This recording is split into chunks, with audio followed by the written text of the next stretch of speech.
오직 주만 바라보나이다. 오직 주만 바라보나이다 라는 제목으로 하나님의 말씀 증거하도록 하겠습니다. 우리 말씀의 제목 가지고 한 번 더 옆 사람이랑 좀 이렇게 인사할까요? 오직 주님만 바라봅시다. 네. 네. 오늘 이 시간 말씀을 통하여서 오직 주님만을 바라보는 그 시선이 회복될 수 있기를 우리 예수님의 이름으로 다시 한번 축복합니다. 아멘. 오늘은 6월 25일 6.25 전쟁 기념일이죠. 6.25 전쟁이 일어난 지 올해로 얼마나 됐는가 보니까 벌써 75주년이 되는 해라고 하더라고요. 1950년 6월 25일 6.25 전쟁 이후로 지금까지 우리나라는 전쟁이 끝난 게 아니라 전쟁을 잠깐 쉬고 있는 휴전 국가이죠. 그래서 전쟁이 멈춘 이 70년의 시간 동안 우리나라는 전쟁을 대비해서 계속해서 뭘 많이 했죠. 매년 무기를 많이 사고요, 또 만들기도 했고요, 또 군인의 숫자도 계속해서 늘려왔죠. 그리고 국방비도 매년 늘렸더라고요. 제가 올해 대한민국 예산에서 국방비가 얼마나 되나 보니까 올해 국방비가 61조 5천억이나 된다고 하더라고요. 굉장한 금액이죠. 61조 5천억을 국방비에만 쓴다라는 건. 그 덕에 현재 우리나라 군사력은 세계 5위라고 합니다. 세계적으로 미국, 러시아, 중국, 인도, 그 다음이 바로 우리나라 대한민국이라고 하더라고요. 근데 보니까요, 그 밑에 보니까 북한은 군사력이 36위래요. 북한은 군사력이 36이고 국방비를 보니까 국방비도 우리나라의 3분의 1밖에 되지 않는다라고 하더라고요. 이렇게 우리나라가 이제는 군사력이 세계 5위고 북한은 또 36위, 그리고 우리나라가 이제는 북한보다 군사력이 훨씬 높고 하다 보니까 이제는 그렇다면 우리나라는 이제 전쟁에서 안전하다라고 할 수 있을까요? 만약에 전쟁이 난다고 해도 우리는 군사력이 더 강하니까 괜찮겠지, 안심해도 되는 걸까요? 휴전 중인 우리나라에서 이 전쟁의 불안함은 떨쳐낼 수 없는 것이죠. 언제 또 다시 전쟁이 일어나도 이상하지 않을 우리나라의 상황에서 지금 필요한 것은 무엇일까요? 더 많은 무기일까요? 아니면 더 많은 국방비일까요?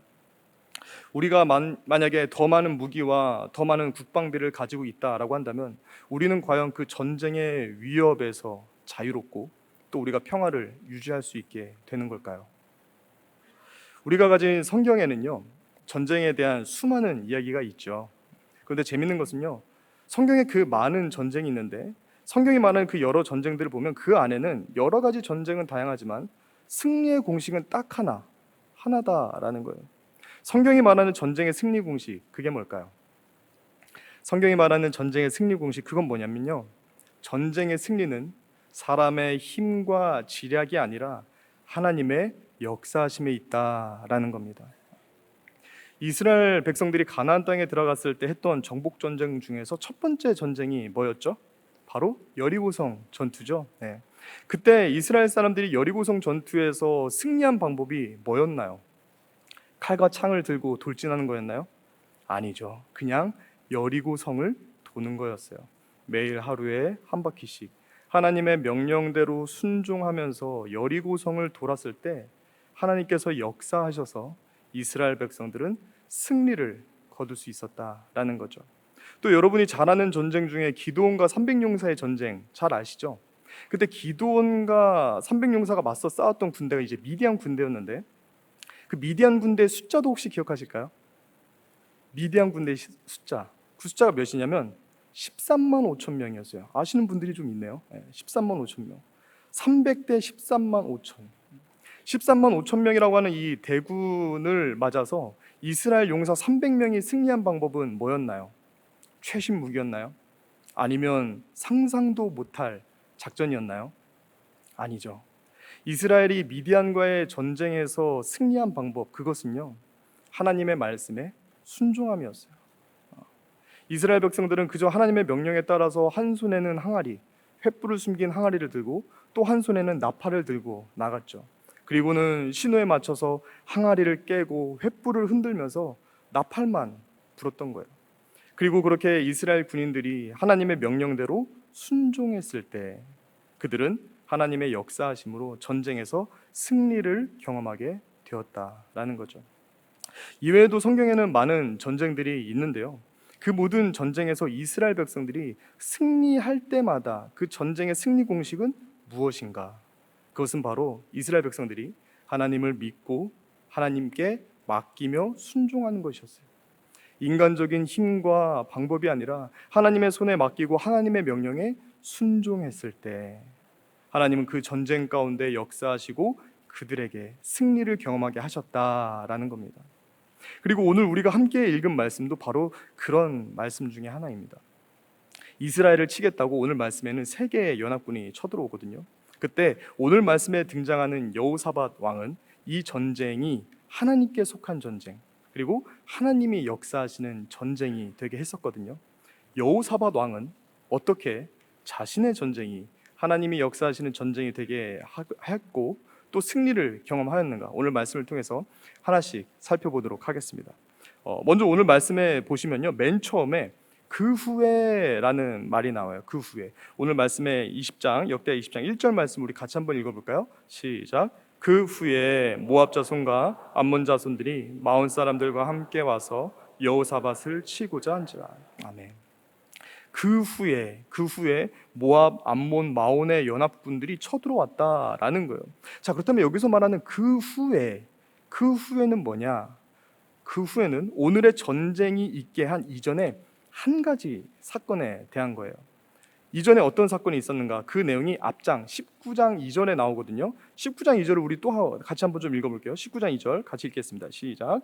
하나님의 아들 선견자 예후가 나가서 여호사밧 왕을 맞아 이르되 왕이 악한 자를 돕고 여호와를 미워하는 자들을 사랑하는 것이 옳으니까 그러므로 여호와께로부터 진노하심이 왕에게 임하리이다. 아멘. 네.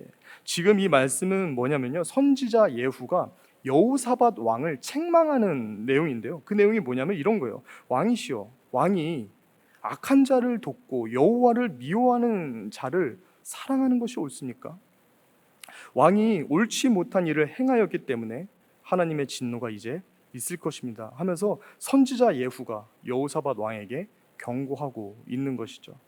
자, 그렇다면 여호사밧 왕이 악한 자를 돕고 여호와를 미워하는 자들을 사랑하는 것, 이게 뭐였을까요? 악한 자를 돕고 또 여호와를 미워하는 자들을 사랑한 것, 그게 뭐냐면요, 역대하 18장에 나오는 내용인데요. 그 내용을 제가 간단하게 설명드리면 이런 거예요. 역대하 18장에서는 여호사밧 왕이 북이스라엘의 왕인 아합 왕의 딸을 며느리로 맞습니다. 그리고는 이 아합 왕과 사돈 관계를 맺게 되는 거예요. 근데 여러분이 이 아합 왕에 대해서 잘 아시겠지만 아합 왕은 북이스라엘의 왕 중에서도 역대급으로 악한 왕이 바로 아합 왕이었거든요. 근데 남유다의 이 여호사밧 왕이 이 나쁜 아합 왕과 사돈 관계를 맺었던 거예요.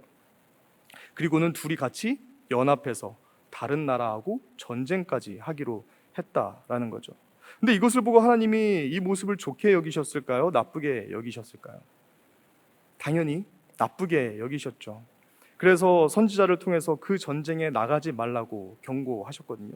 그런데도 여호사밧은 그 경고를 무시해요. 여호사밧 왕은 그 경고를 무시하고 전쟁을 하러 나갔었던 거예요. 그렇게 하나님의 경고를 무시하고 전쟁을 진행한 결과가 어땠을까요? 이겼을까요? 졌을까요? 당연히 패배하죠. 당연히 패배하고 그 전쟁에서 악한 왕 아합 왕은 목숨까지 잃게 됩니다. 그리고 여호사밧 왕은 그 전쟁에서 간신히 이 목숨만 부지해서 도망쳐 나오게 된 내용이 바로 역대하 18장의 내용이에요. 이것 때문에 선지자 예후가 이 역대하 19장에서 여호사밧 왕을 책망하면서 경고했던 거예요. 왕이시여, 왕이 악한 자를 돕고 여호와를 미워하는 자들, 아합 왕 같은 사람을 사랑하는 게 이게 옳습니까? 이제 여호사밧 왕 당신에게는 하나님의 진노가 있을 것입니다. 그리고 이러한 경고가 있은 그 후에 오늘 말씀의 1절, 모압과 암몬과 마온 사람들이 연합군을 이끌고 엔게디까지 왔다라는 거예요. 이 엔게디가 어디에 있냐면요, 예루살렘에서 남쪽으로 한 40km 정도 떨어진 곳이 엔게디예요. 그러니까 군인들이라고 한다면 하루면 충분히 올 수 있는 거리가 바로 엔게디인 거죠.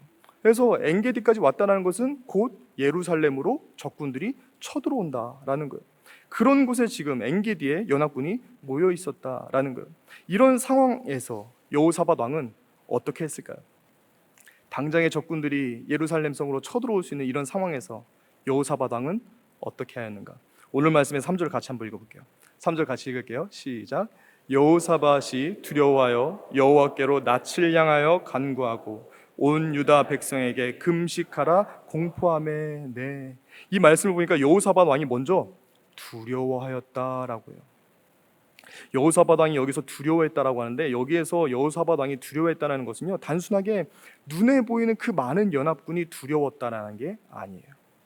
지금 이 여호사밧 왕이 두렵다라고 하는 것은 눈에 보이는 수많은 연합군이 아니라요, 지금 이 전쟁이 자신의 잘못으로 인한 하나님의 진노라는 것이 두려웠다라는 거예요. 그래서 이 여호사밧 왕은 그 두려운 마음에 모든 이스라엘 백성들을 불러 모으는 거예요. 어린 아이에서부터 노인들까지, 그리고 당장 곧 전쟁에 나가서 싸워야 하는 군인들까지 싹 다 모으고 여호사밧 왕이 선포하는 거예요. 뭐라고 선포하냐?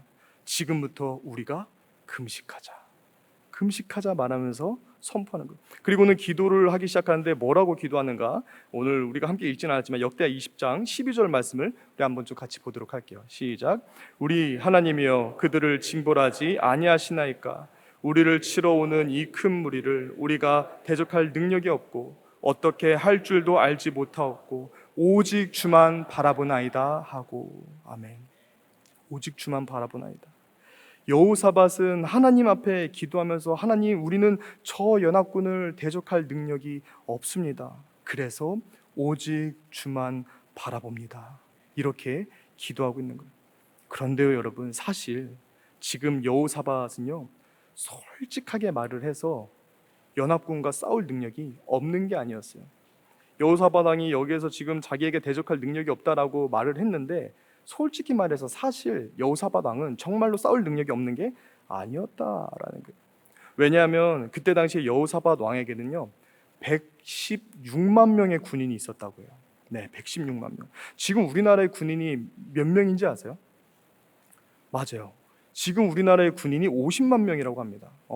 그러니까 지금 우리나라의 군인 숫자보다 2배 이상의 많은 군인들이 2800년 전 예루살렘에 있었다라는 거죠. 그러니까 사실 지금 여호사밧은 연합군과 싸우려면 어느 정도 맞서 싸울 수 있는 그런 전력이 여호사밧 왕에게는 있었다라는 거예요. 그런데 여호사밧은 지금 이 전쟁이 단순히 눈에 보이는 전쟁이 아니라 자기의 잘못으로 인한 하나님의 진노라는 것을 알았잖아요. 그렇다 보니까 여호사밧은 이 전쟁에서 인간적인 방법이나 인간적인 힘을 의지하는 것이 아니라 오직 주만 바라보나이다. 주님만 바라보고 금식하고 기도하면서 지금의 이 전쟁을 하나님의 손에 맡겼다라는 거예요. 그러자 하나님이 레위 사람 야하시엘에게 임하시고 여호사밧 왕에게 말씀하시는데요, 뭐라고 말씀하시는지 역대하 20장 15절을 우리 또 같이 한번 읽어보겠습니다. 시작. 야하시엘이 이르되 온 유다와 예루살렘 주민과 여호사밧 왕이여 들을지어다. 여호와께서 이같이 너에게 말씀하기를 너희는 이 큰 무리로 말미암아 두려워하거나 놀라지 말라. 이 전쟁은 너희에게 속한 것이 아니요 하나님께 속한 것이니라. 아멘. 네. 여호사밧 왕이 하나님 앞에 오직 주만 바라봅니다 라고 하면서 기도하니까, 그렇게 금식하면서 회개하면서 기도하니까, 이 기도하고 있는 여호사밧 왕과 이스라엘 백성들에게 하나님이 레위 사람 야하시엘을 통해서 말씀하시는데 뭐라고 말씀하시냐? 여호사밧아, 두려워하지 마라. 놀라지 말아라. 이 전쟁은 너희에게 속한 것이 아니고 하나님께 속한 것이다 라고 말씀하셨다는 거예요. 그리고는 이어서 말씀하시기를요, 내일 너희가 하나님이 이루시는 구원을 보리라 하고 약속의 말씀까지 주세요. 그리고 여호사밧은 이 말씀을 들은 그대로 다음날 연합군이 있는 곳으로 나아가는 거예요.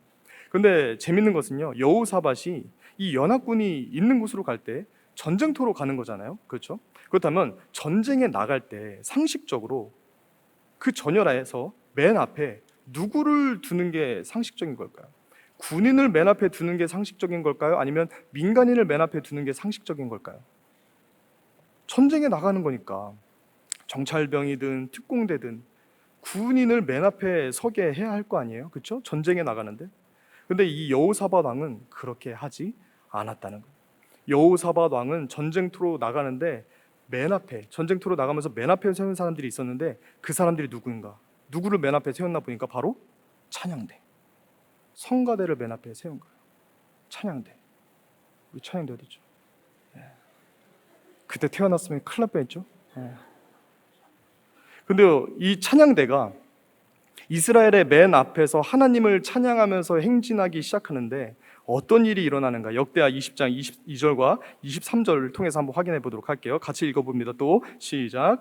그 노래와 찬송이 시작될 때에 여호와께서 복병을 두어 유다를 치러 온 암몬 자손과 모압과 세일산 주민들을 치게 하심으로 그들이 패하였으니 곧 암몬과 모압 자손이 일어나 세일산 주민들을 쳐서 진멸하고 세일 주민들을 멸한 후에는 그들이 서로 쳐 죽였더라. 아멘. 네. 찬양대가 앞장서서 나가면서 찬양을 하기 시작하니까 놀라운 일이 일어났는데 어떤 일이 벌어졌는가? 연합군들이 찬양의 시작과 함께 뭐에 홀린 것처럼 그냥 자기들끼리 서로 치고 받고 싸우고 죽이기 시작했다라는 거예요. 그래서 이스라엘 사람들이 그 연합군이 있었던 그 진영에 갔을 때는 연합군이 이미 다 죽어 엎드러져 있어서 시체만 가득한 들판을 보게 되었다라는 거예요. 결국 이스라엘 사람들은 손에 피 한 방울 묻히지 않고 연합군과의 전쟁에서 승리를 경험하게 되었다라는 거죠. 사실 전쟁이 났을 때 이 여호사밧 왕은요, 그 전쟁의 위기 속에서 자기가 의지할 수 있는 것이 많이 있었죠. 116만 명의 군사가 있었고요. 또 사돈인 북이스라엘에게 도움을 요청할 수도 있었을 거예요. 하지만 여호사밧 왕은 지금의 전쟁이 자기의 죄로 인한 전쟁이라는 것을 알았죠. 그래서 자기가 가진 군사력이나 동맹을 의지하는 것이 아니라 오직 주만 바라보나이다. 하나님만 바라보면서 전쟁을 하나님께 맡겨드렸었다라는 거예요. 그리고 그렇게 하나님 앞에 자신이 지은 죄를 회개하고 하나님의 편에 섰을 때 하나님은 이 전쟁은 나에게 속한 것이다 라고 하시면서 여호사밧 왕과 이스라엘이 그 전쟁의 위기와 위협에서 벗어나게 해주셨다라는 겁니다.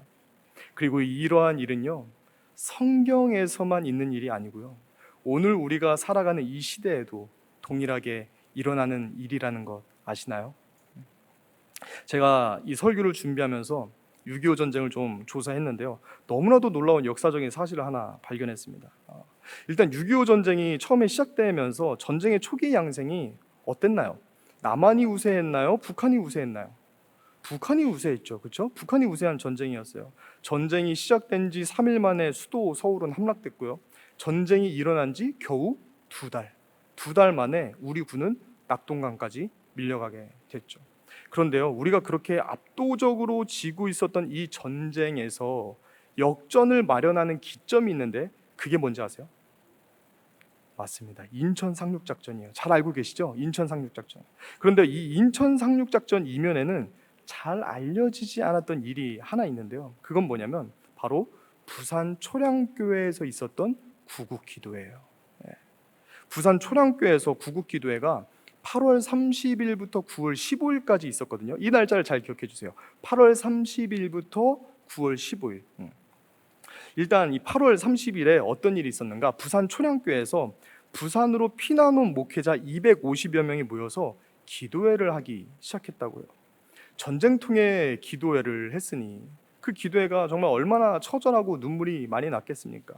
또 얼마나 많은 기도의 제목들이 있었겠어요? 뭐 가족에 대한 것에서부터 건강과 안전에 대한 것, 또 앞으로 어떻게 먹고 살아야 하는가, 뭐 기도 제목이 많이 있었을 거예요. 그런데 그 자리에 모인 모든 목사님들이 기도회를 할 때 첫 번째로 나눈 말씀과 기도의 제목이 뭐였냐면 이거였대요. 우리 회개합시다. 우리가 일제강점기 때 신사 참배한 거 회개합시다. 또 우리가 광복한 이후에 성실하게 목회하는 것이 아니라 교권 다툼한 거 회개합시다.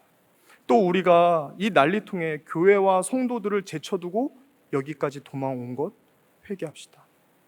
이런 게 그 부산 초량교회에서 했었던 기도의 첫 번째 기도 제목이었다고요.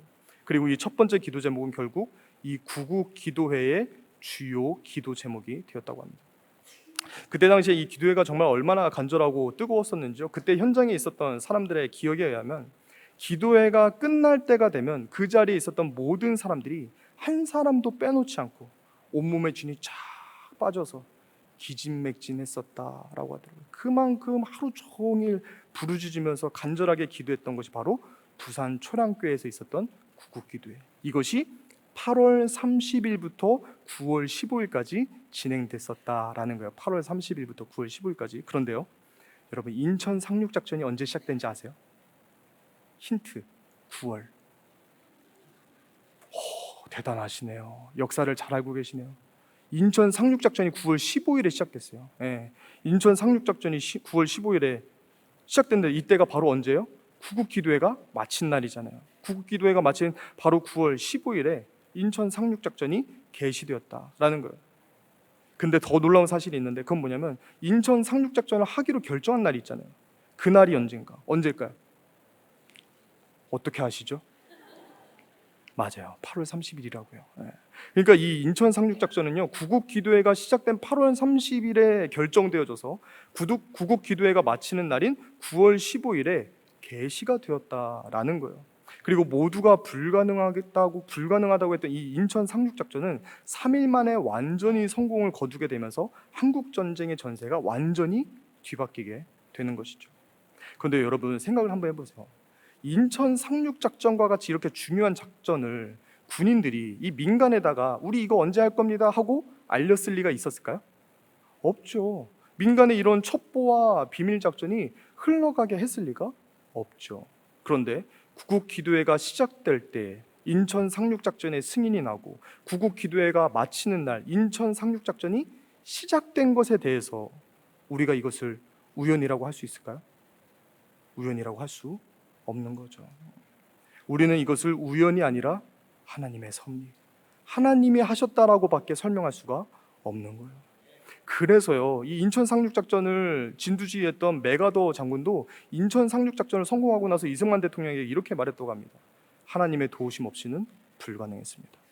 하나님의 은혜로 수도 서울을 해방했습니다. 이 이야기를 메가더 장군이 이야기했더라는 거예요. 그리고 오늘 우리가 나눈 이 이야기 속에 하나님은요, 6.25 때까지만 역사하신 하나님이 아니신 줄로 믿습니다. 또 오늘 우리가 함께 말씀 가운데 나눈 이 하나님은요, 성경 속에서만 역사하셨던 하나님이 아니라요, 오늘도 여전히 그때와 동일하게 우리 가운데 살아서 역사하시는 하나님인 줄로 믿습니다. 그 하나님이 지금도 여전히 우리 가운데 살아계셔서 오늘 우리 인생의 모든 역사와 전쟁의 주관자가 되어주신다라는 거예요. 그리고 여러분, 우리 인생의 전쟁은 국가와 국가 사이에서만 일어나는 것이 아닌 거 아시죠? 우리가 살아가는 우리의 삶과 현실 속에도 전쟁 같은 순간들이 얼마나 많이 있습니까? 전쟁과 같은 가정의 문제, 전쟁 같은 자녀의 문제, 전쟁 같은 건강의 문제, 전쟁 같은 인간관계, 또 전쟁 같은 돈의 문제. 우리 인생에는 이렇게 전쟁 같은 일들이 정말 많이 있다는 거예요. 그 전쟁과 같은 일들 가운데서 우리가 승리하고 살아남는 방법은 무엇일까요? 내 힘과 능력과 경험들일까요? 아니죠. 우리가 전쟁 같은 삶, 전쟁 같은 상황들 속에서 살아남는 방법, 이기는 방법, 그것은요, 내가 가진 힘과 내가 가진 능력, 내가 가진 경험, 그런 것이 아니라요, 오직 주만 바라보나이다.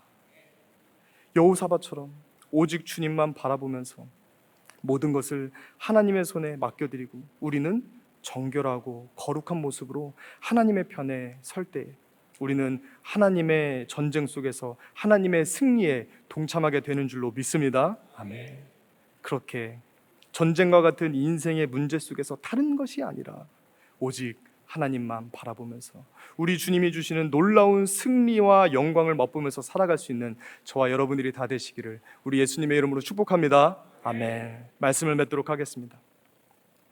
아까 우리가 함께 나눈 대로 오늘 말씀의 하나님은요, 성경 속에서만 역사하시고 과거에만 역사하신 하나님이 아닙니다. 오늘 말씀의 하나님은요, 오늘도 동일하게 살아서 우리 가운데 역사하시는 하나님이신 줄로 믿습니다. 그 하나님이 오늘 동일하게 우리에게 이렇게 말씀하시는 거예요. 역대하 20장 17절. 이 전쟁에는 너희가 싸울 것이 없나니 대열을 이루고 서서 너희와 함께한 여호와가 구원하는 것을 보라. 유다와 예루살렘아, 너희는 두려워하지 말며 놀라지 말고 내일 그들을 맞서 나가라. 여호와가 너희와 함께하리라. 할렐루야. 아멘. 우리 인생에 전쟁과 같은 문제가 일어날 때 하나님이 함께하실 것입니다. 그리고 그 인생의 전쟁 같은 문제에서 하나님은 우리를 반드시 구원해 내실 것입니다. 이 믿음을 가지고 여호사밧 왕처럼 오직 주만 바라보나이다. 이 믿음의 고백과 함께 우리 인생의 모든 전쟁과 같은 문제들을 하나님의 손에 올려드리시고 하나님이 우리의 인생 가운데 이루시는 놀라운 역사와 승리를 다 경험하면서 살아갈 수 있는 저와 여러분들이 다 되시기를 우리 예수님의 이름으로 축복합니다. 아멘.